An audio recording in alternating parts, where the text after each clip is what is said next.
اعتقال فركوس. وهنا مجموعة ديال المغاربة كيتسائلوا اشنو وقع بالضبط. اذا القصه وما فيها ان النيابه العامه غادي تلقى مجموعه ديال الشكايات من عند مجموعه ديال المواطنين، وهذا الشيء هذا بمدينه ورزازات.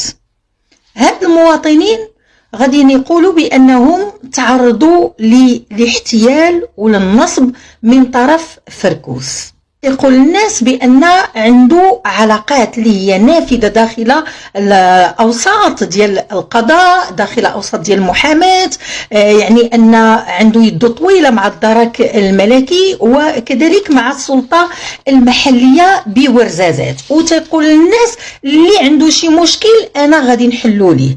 عندك مشكل في المحكمه مع شي حد، عندك شي ملف، المهم تضربوا حساب. وهذا الشيء هذا من طبيعه الحال راه بالمقابل وماشي فابور، يعني تياخذ فلوس صحيحه من عند الناس باش وتيوهمهم يعني انه غادي يحل لهم المشاكل ديالهم العالقه في المحاكم خصوصا.